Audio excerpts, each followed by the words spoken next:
Hello बच्चों आज की ये वीडियो है बहुत ही स्पेशल क्योंकि इस वीडियो में मैं डिस्कस करने वाला हूँ इकोनॉमिक्स के क्लास 12 के टॉपर की आंसर शीट का एनालिसिस। आप में से बहुत सारे बच्चों की मेरे पास रिक्वेस्ट आई और बहुत सारे बच्चे कई बार ढूंढते भी रहते हैं कि सर हम इकोनॉमिक्स के अंदर आंसर कैसे लिखें, टॉपर्स किस तरह से अपना आंसर प्रेजेंट करते हैं, क्या लैंग्वेज यूज़ करते हैं, क्या हमें बुक का एग्जैक्टली रटना पड़ेगा।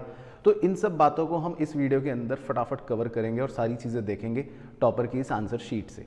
तो बच्चों बिना टाइम वेस्ट किए हुए स्टार्ट करते हैं इस वीडियो को। मैं सबसे पहले दिखाता हूँ कि टॉपर का जो क्वेश्चन पेपर था उससे तो अब आपको ज़्यादा कोई मतलब नहीं है, लेकिन जो उसने आंसर उसके दिए, तो जैसे यहाँ पर आप एक क्वेश्चन का आंसर देख रहे हैं, ये एक आंसर है इंडियन इकोनॉमी का। अब आप इसको एनालाइज करना कि किस तरह का आंसर लिखा टॉपर ने, मार्किंग करने वाले ने, चेकिंग करने वाले ने किस तरह से, देखो यहाँ पर चेक कर रखा है। क्वेश्चन में ये पूछा है कि क्या इंफ्रास्ट्रक्चर कॉन्ट्रीब्यूट करता है इकोनॉमिक डेवलपमेंट में, डू यू एग्री। तो इस चीज़ का आंसर उसने बहुत ही स्ट्रेट फॉरवर्ड और सही तरीके से दिया जो देना चाहिए, यानी कि टू द पॉइंट कि yes I agree with the given statement, कि मैं दिए हुए स्टेटमेंट से एग्री करता हूँ। और फिर उसने उसके नीचे रीजंस बताए कि this is because of the following reasons. अब आप नोटिस करना यहाँ पर 1 2 3 4 उसने 4 पॉइंट्स यहाँ पर मेंशन करे। चारों ही पॉइंट्स में जो मेन हेडिंग है उसके नीचे उसने अंडरलाइन कर रखा है, तो आपको दिखेगा वो अंडरलाइन।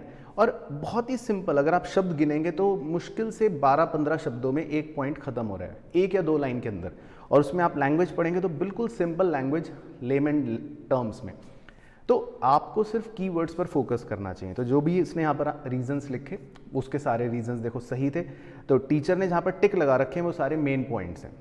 इसी तरह नेक्स्ट एक प्रैक्टिकल क्वेश्चन था कि given in the given question MPC 0.75 ये हमको दे रखा था और उसने इसमें मल्टीप्लायर को सॉल्व करा। तो आप देख सकते हो पहले उसने फॉर्मूला लिखा, तो चेकर का टिक देखना कहाँ पर है, जहाँ पर उसने फॉर्मूला लिखा है मल्टीप्लायर का 1/1 - MPC, वहाँ पर उसने टिक लगा रखा है चेकर ने।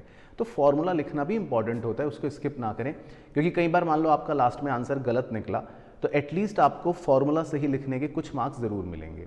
उसके बाद उसने उसमें वैल्यूज़ पुट करी और अपना आंसर जो है वो निकाल दिया। तो ये एक न्यूमेरिकल क्वेश्चन था। उसके बाद इसी तरह नेक्स्ट क्वेश्चन अगर आप देखेंगे, एक और क्वेश्चन, ये एक थ्योरी क्वेश्चन था। उसमें क्वेश्चन ने पूछा था कि क्या आप गिवन स्टेटमेंट को डिफेंड करते हैं या रिफ्यूट करते हैं। तो देखो ये बहुत सही तरीका है, मैंने भी आपको वीडियो में पहले बताया था। जब भी क्वेश्चन आपसे पूछता है कि डिफेंड करें या रिफ्यूट, आपको पहले अपना स्टेटमेंट बताना है कि the given statement is refuted, फिर उसने उसके रीज़न बताए। तो अगर आप रीजंस को पढ़ेंगे या देखेंगे, हमें सिर्फ स्ट्रक्चर देखना है कि आंसर में करा कैसे। तो देखिए जो मेन पॉइंट है वो उसने अंडरलाइन कर रखा है, और चेकर जो होता है वो वही कीवर्ड्स ढूंढ रहा होता है। अगर आप टिक देखें, चेकर के टिक को नोटिस करना, चेकर का टिक एग्जैक्टली उसी पॉइंट पर है, उसी मतलब वर्ड्स पर है जो उसने अंडरलाइन कर रखे हैं। तो कीवर्ड्स इकोनॉमिक्स में बहुत इंपॉर्टेंट होते हैं, ये बात आपको यहाँ से अब ज़रूर नोट करनी चाहिए। तो जब भी आप आंसर लिखो इंडियन इको का या मैक्रो का, जो कीवर्ड्स होते हैं, इंपॉर्टेंट वर्ड्स होते हैं, उनको अंडरलाइन ज़रूर करना अपने आंसर्स के अंदर, और क्रिस्प आंसर होना चाहिए। अगर आप यहाँ पर थोड़ा सा और बातों का भी ध्यान देखें तो कहीं इसमें ओवर राइटिंग आपको नहीं नज़र आ रही अभी तक, कटिंग नज़र नहीं आ रही, और आंसर बहुत क्रिस्प है, टू द पॉइंट है। इकोनॉमिक्स में यही चाहिए। इसी तरह अगर आप और आगे बढ़ेंगे और देखेंगे तो एक और क्वेश्चन है, क्वेश्चन नंबर 4। इसमें देखो बच्चे एक डिफरेंस पूछा था। तो डिफरेंस जब भी पूछता है क्वेश्चन, तो देखो उसने कितने अच्छे से प्रेजेंट कर रखा है। एक टैबुलर फॉर्मेट बनाया है। टैबुलर फॉर्मेट को अगर आप देखें तो हाथ से लाइन नहीं खींची, स्केल से खींची। ये सब नीटनेस की बातें हैं, थोड़ा थोड़ा मैटर करती हैं। और उसने बेसिस ऑफ डिफरेंस भी देखो हेडिंग में लिख रखा है। और इसमें नोटिस करना, जो जिन दो चीज़ों का डिफरेंस हमें बताना है, डेप्रिसिएशन और कैपिटल लॉस, उसको उसने बड़े लेटर्स में लिख रखा है। डेप्रिसिएशन बड़े बोल्ड लेटर्स में है, कैपिटल लॉस बड़े लेटर्स में है, और फिर जो डिफरेंसेस यहाँ पर लिख रखे हैं जो आपको नज़र आ रहे हैं, वो उसने अपने जो भी मीनिंग है या जो भी नेचर है वो उस तरह से डिफरेंस लिख रखे हैं। अब उसमें भी आप देखेंगे तो मेन वर्ड्स को अंडरलाइन कर रखा है। सिमिलरली बच्चों अगर हम और आगे बढ़ें तो एक और क्वेश्चन है, ये भी थ्योरी क्वेश्चन है। तो थ्योरी क्वेश्चन में आप नोटिस करना, इस बच्चे ने पॉइंट्स में आंसर दे रखे हैं, है ना। जो भी आंसर लिखा है उसके पॉइंट्स बनाए, बड़े बड़े पैराग्राफ देखो अभी तक नहीं नजर आए मेरे को इसके आंसर में। टू द पॉइंट आंसर्स हैं, पॉइंट्स में आंसर लिख रखे हैं और अंडरलाइन कर रखे हैं कीवर्ड्स को। और आप अगर लैंग्वेज पढ़ेंगे तो बहुत सिंपल लैंग्वेज है, बुकिश लैंग्वेज, इसमें आपको कहीं पर भी नज़र नहीं आएगी, लेकिन टू द पॉइंट आंसर है। तो इसी तरह देखो सारे आंसर्स हैं। अगर हम इसके और देखें, ये सब थ्योरी क्वेश्चंस हैं। थ्योरी क्वेश्चंस के अगर आप आंसर देखें तो उसने बहुत अच्छे से प्रेजेंट कर रखे हैं। अब यहाँ पर एक और चीज़ आपको दिखाता हूँ जो इम्पॉर्टेंट है। जब आप कोई थ्योरी आंसर लिखते हो तो आपने अपने पॉइंट्स मेंशन करे, लास्ट में आप देखो इस बच्चे ने एक छोटा सा ना कंक्लूजन दे रखा है कि hence environmental crisis generally arise out of ये जो भी है। तो उसने जो भी पॉइंट्स ऊपर समझाए उसको समअप करके, इसको बोलते हैं ना कंक्लूजन करना, समरी सा बना देना, लास्ट में उसने वो कंक्लूजन देकर अपने आंसर की ब्यूटिफिकेशन को बढ़ा दिया। तो ये चीज़ें भी काफ़ी हेल्प करती हैं अगर आप कोई भी थ्योरी पेपर में अपना आंसर लिख रहे हो। तो इन चीज़ों को आप धीरे धीरे इनकॉर्पोरेट करना कि कैसे आपको आंसर प्रेजेंट करना है। इसी तरह देखो एक ग्रेट लीप फॉरवर्ड कैंपेन के बारे में था पूरा क्वेश्चन, तो उसमें देखो उसने कितने अच्छे से पॉइंट्स बना रखे हैं, हेडिंग्स को अंडरलाइन कर रखा है, उसके नीचे वही 3 या 4 लाइनों के हिसाब से ही एक्सप्लेनेशन दे रखी है, लंबी लंबी कोई बुक की एक्सप्लेनेशन नहीं दे रखी, और कीवर्ड्स को अंडरलाइन कर रखा है। और आप एग्जामिनर के टिक को देखो, नोटिस करो, जहाँ पर भी उसने अंडरलाइन कर रखा है वो कीवर्ड है, वो इंपॉर्टेंट बात है या डेटा है, और वहीं पर एग्जामिनर ने टिक लगा रखा है। तो बस ये चीज़ आपको ग्रास्प करनी है अपने आंसर्स के अंदर।